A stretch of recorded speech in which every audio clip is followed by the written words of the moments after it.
श्रोते हो नमस्कार. पश्चिम आशियातल्या सध्याच्या युद्धजन्य परिस्थितीमध्ये देशात इंधन साठा मात्र पुरेसा आहे. LPGचं योग्य पद्धतीनं वाटप करण्यासाठी महत्त्वाच्या उपाययोजनाही शासनाकडून लागू करण्यात आल्या आहेत.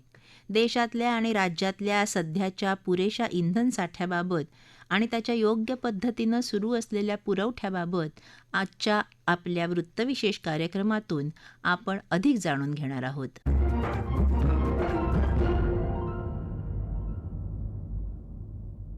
श्रोते हो, भारतात पुरेसा अन्नधान्याचा साठा असून आपत्कालीन परिस्थितीतही हा साठा पुरेसा आहे, असं केंद्रीय अन्न आणि सार्वजनिक वितरण विभागाच्या सहसचिव शिखा यांनी म्हटलं आहे.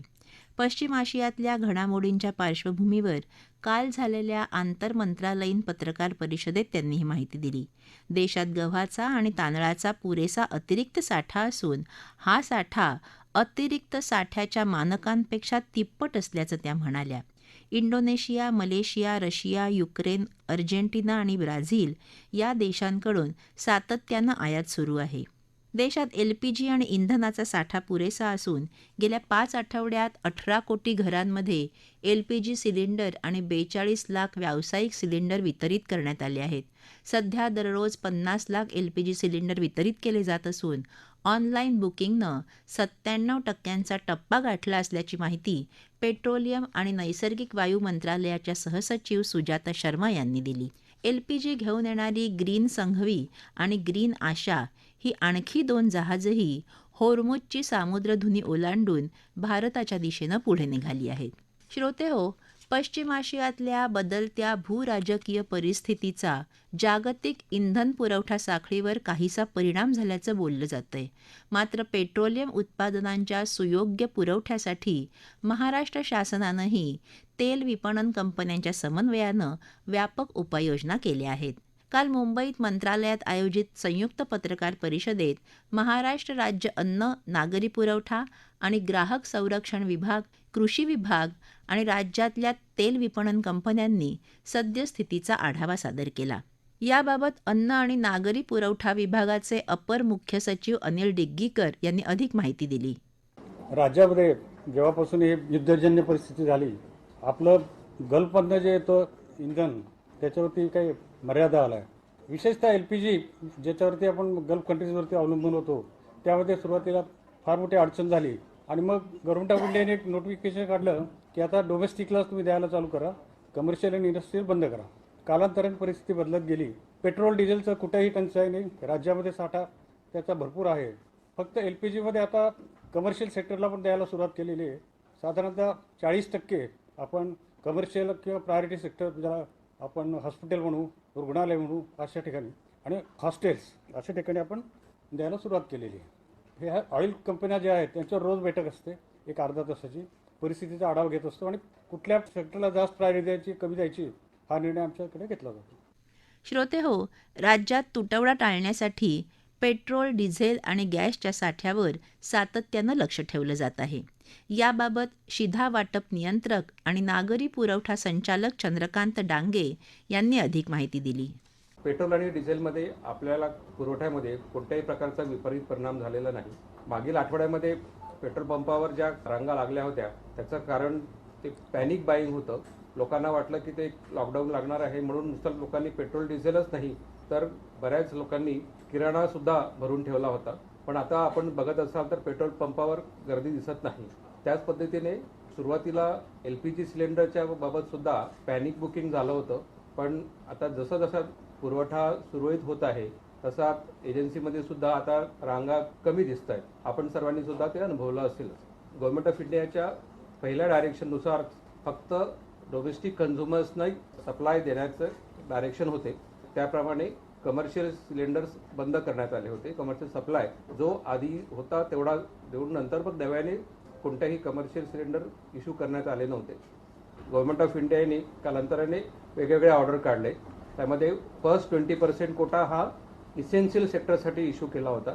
त्यामध्ये स्कूल्स, ते शाळा आहे, दवाखाने आहे, त्यानंतर सोशल सेक्टरमध्ये ऑर्फनेज होम आहे, क्रिमेटोरियम आहे, ओल्ड एज होम आहे, त्यानंतर गव्हर्नमेंट आणि PSUचे कॅन्टीन्स आहे, ऑफिस एस्टॅब्लिशमेंट आहे, या ठिकाणी चालणाऱ्या सर्व उपहारगृहे तसेच डिफेन्स, रेल्वे, MSRTC म्हणजे एस टी महामंडळ इत्यादी सारख्या ठिकाणी जे उपहारगृहे स्टाफ कॅन्टीन होत्या त्या ठिकाणी त्यांना आपण कमर्शियल सिलेंडर देणं सुरू केलं होतं.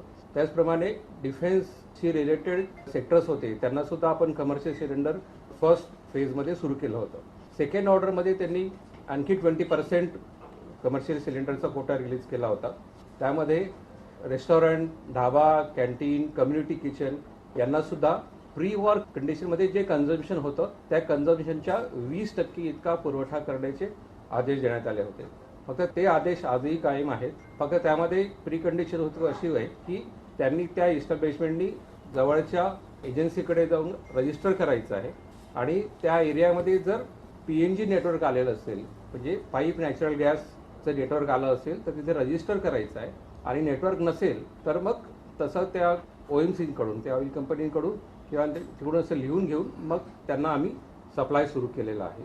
तिसरं 20% इश्यू करण्याचे गव्हर्नमेंट ऑफ इंडियाने ऑर्डर दिले. त्यामध्ये वेगवेगळ्या प्रकारच्या उद्योगांना विशेषतः लेबर इंटेन्सिव्ह इंडस्ट्रीज आहे म्हणजे या ठिकाणी कामगारांची संख्या जास्त आहे. उदाहरणार्थ पोलाद उद्योग, स्टील इंडस्ट्री, टेक्स्टाईल इंडस्ट्री आणि डिफेन्स रिलेटेड इंडस्ट्री अशा प्रकारच्या उद्योगांना 20% प्राधान्याने द्यायचं आहे. त्यामध्ये डेअरी इंडस्ट्री आहे, फूड इंडस्ट्री आहे, फार्मा इंडस्ट्री पण आहे. अशांना सुद्धा आम्ही आता सुरू केलेलं आहे. PNG म्हणजेच पाईप नॅचरल गॅसबाबत सांगताना शिधा वाटप नियंत्रक आणि नागरी पुरवठा संचालक चंद्रकांत डांगे म्हणाले, गव्हर्नमेंट ऑफ इंडियाने PNG म्हणजे पाईप नॅचरल गॅस वापरावर अधिक भर देण्यात आलेला आहे. ज्या ज्या ठिकाणी PNG नेटवर्क पोहोचलेलं आहे उदाहरणार्थ आपलं मुंबई, ठाणे, पुणे, औरंगाबाद, कोल्हापूर, सातारा, अहिल्यानगर, नागपूर अशा मोठ्या शहरांमध्ये किंवा ही पाईपलाईन ज्या ज्या शहरांमधून किंवा जिल्ह्यांमधून गेलेली आहे त्या त्या जिल्ह्यांमध्ये PNG वापरावर अधिक भर देण्यात आलेला आहे. गव्हर्नमेंट ऑफ इंडियाने 30 जूनपर्यंत एक डेडलाईन दिलेली आहे. 30 जूनपर्यंत ज्या ठिकाणी PNG नेटवर्क गेलेलं आहे त्या ठिकाणी त्या परिसरातील त्या क्षेत्रातील सर्व LPG ग्राहकांना सूचित करण्यात आलेलं आहे की त्यांनी CGD म्हणजे सिटी गॅस डिस्ट्रीब्युटर ज्यांच्याकडे पाईप नॅचरल गॅस म्हणजे PNG डिस्ट्रीब्युशनचं काम दिलेलं आहे त्यामध्ये पाईपलाईनसाठी खोदकाम करणे, त्यानंतर ती पूर्ण पाईपलाईन इन्स्टॉल करणे, घरात मीटर बसवणे, तर ह्या CGDकडे ते रजिस्ट्रेशन करायचं आहे आणि रजिस्ट्रेशन झालं नाही तर 30 जूनपर्यंत त्यांनी रजिस्टर केलं नाही तर 30 जून नंतर त्यांचा LPG सप्लाय बंद करण्यात येईल असं गव्हर्नमेंट ऑफ इंडियाने आदेश दिलेले आहेत. त्यामुळे ज्या ज्या एरियामध्ये PNG नेटवर्क गेलेलं आहे त्या त्या एरियातील सर्व LPG कन्झ्युमर्स म्हणजे डोमेस्टिकच नाही तर इंडस्ट्रियल असो, कमर्शियल असो, सगळ्यांनी ते कनेक्शन घेण्यासाठी संबंधित कंपन्यांकडे रजिस्टर करणे आवश्यक आहे. आता PNGसाठी महाराष्ट्र गव्हर्नमेंटने सुद्धा बरेचसे मेजर्स घेतलेले आहेत. त्यामध्ये ज्या सिटी गॅस डिस्ट्रीब्युटरचे ॲप्लिकेशन्स संबंधित यंत्रणांकडे मग ते महानगरपालिका असतील, MIDC असतील, NHAI असेल, NHAI असतील, PWD असेल तर अशांकडे पेंडिंग आहेत त्यांना डीम परमिशन दिली असं गृहीत धरण्यात येईल. त्यानंतर CGD कंपन्यांनी ज्या ज्या परमिशन मागितल्या त्या 24 तासात त्या परवानग्या देण्यात येतील.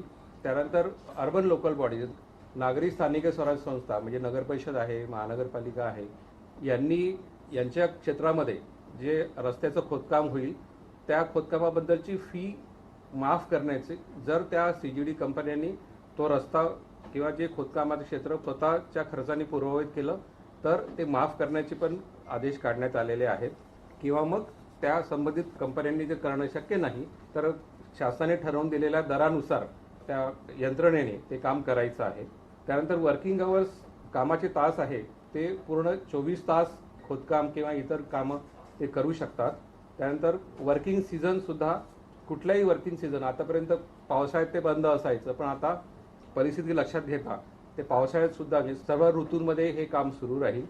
त्यानंतर ह्या सर्व गोष्टींवर नियंत्रण ठेवण्यासाठी आणि सनियंत्रण करण्यासाठी एक नोडल ऑफिसरची महाराष्ट्र शासनाने नेमणूक केलेली आहे. त्यामध्ये कंट्रोलर रेशनिंग, नियंत्रण शिधावाटप यांची या सर्व कामांकरता नोडल ऑफिसर म्हणून नेमणूक केलेली आहे. श्रोते हो, LPGचा काळा बाजार रोखण्यासाठी सरकारनं कडक उपाययोजना केल्या असून या संदर्भात 53 FIR दाखल करत 33 जणांना ताब्यात घेतलं आहे. याबाबत चंद्रकांत डांगे यांनी सांगितलं.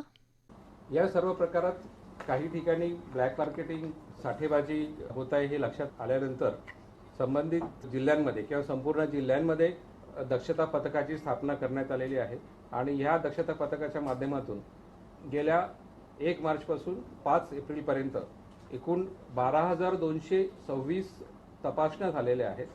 त्यामध्ये 21 व्हेकल जप्त करण्यात आले आहेत.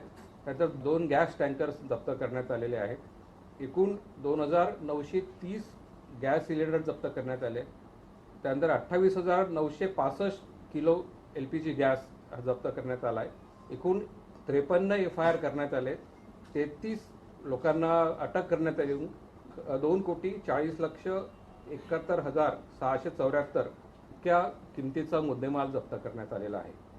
या सर्व कामांवर संनियंत्रण ठेवण्यासाठी राज्यस्तरावर एक समिती स्थापन करण्यात आलेली आहे. त्यामध्ये नियंत्रक शिधावाटप कंट्रोलर रेशनिंग या समितीचे प्रमुख आहेत. तर सर्व ऑइल कंपन्यांचे अधिकारी, स्टेट लेवल कोऑर्डिनेटर हे त्याचे मेंबर आहेत. ह्या समितीच्या दररोज मिटिंगा होतात. श्रोते हो, आता केरोसिन म्हणजेच रॉकेलचा पर्यायी इंधन म्हणून वापर करता येणार आहे. लहान आणि कमी वजनाच्या सिलेंडरबाबत तसंच ऑटो LPG वापराबाबतही चंद्रकांत डांगे यांनी माहिती दिली. केंद्र शासनाच्या मार्गदर्शनानुसार अल्टरनेट फ्युएल पर्यायी इंधन म्हणून केरोसिनचा एक पर्याय शोधला जात आहे. महाराष्ट्राला 3,744 किलो लिटर का केरोसिनचे नियंत्रण प्राप्त झालेले आहे. ऑइल कंपन्यांच्या वितरकांमार्फत प्रत्येक जिल्ह्यातील तालुक्यांमध्ये केरोसिन पोहोचवण्यात येईल आणि तिथून त्या पॉईंटपासून संबंधित फेअरप्राईस शॉप म्हणजे स्वस्त धान्य दुकानदार किंवा मग किरकोळ केरोसिन विक्रीधारक तिथून ड्रमद्वारे केरोसिनची वाहतूक करून रेशनधारकांना केरोसिनचं वितरण करण्यात येईल. सध्या ग्रामीण भागात प्राधान्याने केरोसिनचं वितरण करण्याची योजना आहे. या आठवड्यात केरोसिनचं वितरण संपूर्ण महाराष्ट्रात सुरू होईल. आपल्याकडे आपण मायग्रंट लेबरर्ससाठी, स्थलांतरित मजुरांसाठी 5 किलो वजनाचे गॅस सिलेंडर प्रोव्हाइड करतो. तर आता आपल्याकडे सफिशियंट स्टॉक आहे, पण तरी सुद्धा मायग्रंट लेबरची संख्या विचारात घेता आपण केंद्र शासनाकडे 25% 5 kg सिलेंडरचा स्टॉक वाढवून देण्यासाठी विनंती केलेली आहे. त्याचप्रमाणे राज्यातील बरेच वाहने, विशेषतः ऑटो रिक्षा अजूनही ऑटो LPGवर चालतात. काही राज्यामध्ये काही ठिकाणी ऑटो LPG पंप आहेत. तर यासाठी आम्ही ऑटो LPGचा कोटा सुद्धा वाढवून देण्याची केंद्र शासनाला विनंती केली. श्रोते हो, थोडक्यात सांगायचं तर राज्यात इंधनाचा पुरेसा साठा आणि सुरळीत पुरवठा सुरू आहे. त्यामुळे नागरिकांनी घाबरून जाऊन खरेदी करू नये. सरकार परिस्थितीवर सातत्यानं लक्ष ठेवून आहे. संपूर्ण राज्यात पेट्रोलियम उत्पादनांचा पुरवठा नियमित राहावा, त्यात पारदर्शकता असावी आणि त्याचं सर्वांना समान वाटप व्हावं, यासाठी सरकार वचनबद्ध आहे.